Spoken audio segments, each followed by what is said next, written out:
Apakah ku sungguh mengasihimu, Yesus?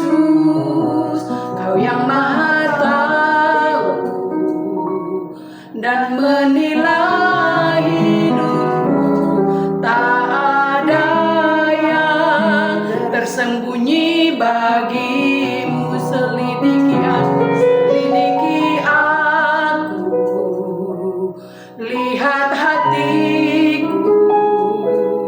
Apakah ku sungguh mengasihimu, Yesus?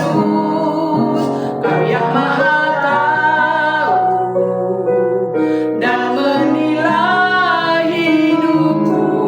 Tak ada yang tersembunyi bagimu. Aku lihat kebaikanmu yang tak pernah habis di hidupku. Berjuang sampai akhirnya kau dapati aku tetap setia.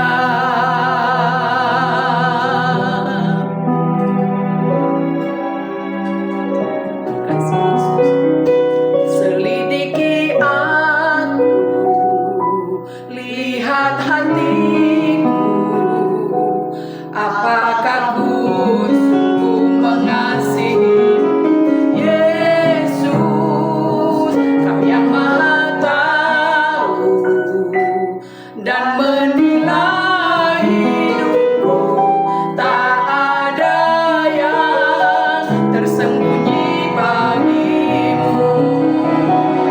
Aku lihat kebaikanmu yang tak pernah habis di hidupku. Berjuang sampai akhirnya kau dapati aku tetap setia. Aku lihat kebaikanmu yang tak pernah habis di hidupku.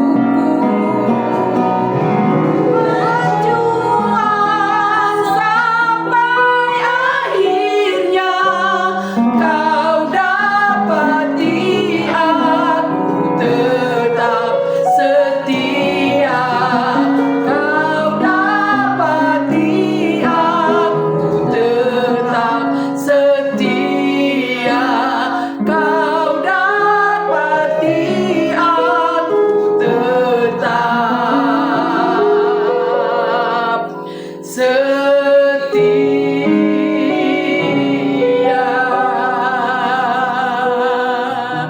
Terima kasih Tuhan Yesus. Biarlah hidup kami Tuhan dapati setia sampai akhir hidup kami. Terima kasih Bapa, terima kasih Yesus. Sebentar kami mau mendengarkan suara-Mu Tuhan.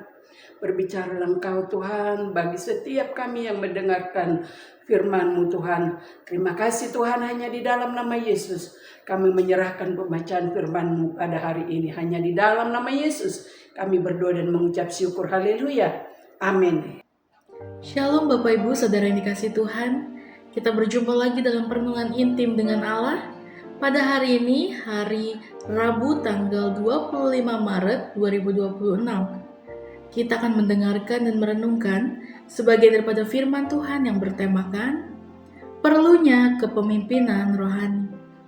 Pada perenungan hari ini yang berfokus dalam Kisah Para Rasul pasal 20 ayat 17 sampai 35. Pembacaan Alkitab kita satu tahun ini terdapat di dalam Amsal pasal 1 sampai pasal 2 dan 1 Korintus 14 ayat 21 sampai ayat 40.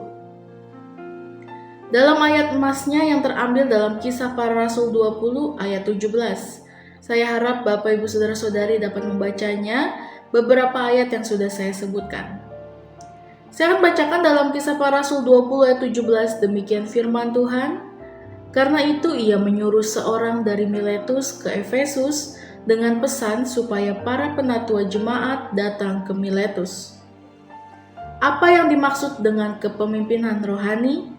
Kepemimpinan rohani adalah kemampuan seseorang untuk mempengaruhi orang lain berdasarkan kehendak Tuhan dan firman-Nya, serta ketergantungannya kepada Roh Kudus untuk menuntun setiap orang yang mengalami pertumbuhan iman, karakter, serta jiwa pelayanan menjadi kemuliaan Tuhan dan menjadi berkat untuk sesamanya. Sejatinya, esensi kepemimpinan rohani bukanlah tentang jabatan yang diembannya, tetapi pengaruh kekuatan rohani yang berada dalam dirinya untuk mengarahkan setiap orang supaya bersekutu dengan Tuhan. Bagaimana proses seseorang menjadi pemimpin rohani?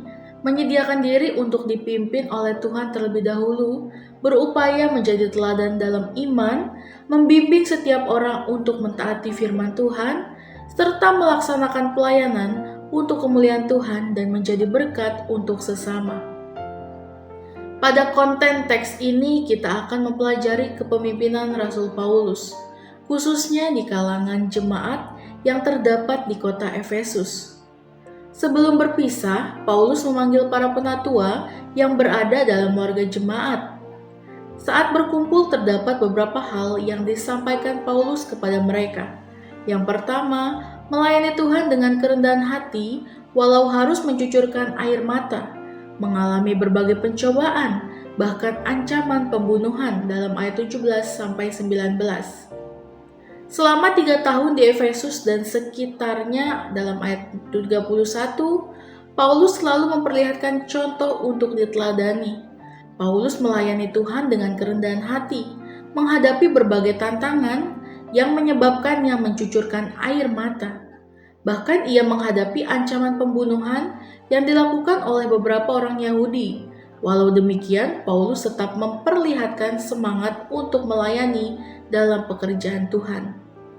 Paulus menyadari bahwa kesulitan yang dihadapi Paulus belum seberapa jika dibandingkan dengan penderitaan yang dihadapi Yesus. Mati di kayu salib, bangkit dari kematian untuk menyelamatkan manusia dari perbudakan dosa. Hal itulah yang menyebabkan Paulus tidak pernah putus asa dalam melaksanakan pelayanan dalam pekerjaan Tuhan.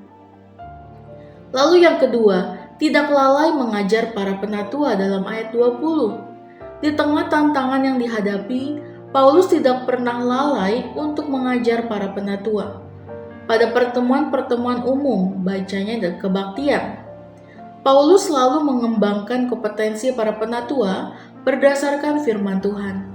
Selain pada kebaktian umum, Paulus juga melakukan pembinaan pada kebaktian keluarga warga jemaat secara bergiliran di rumah-rumah orang percaya.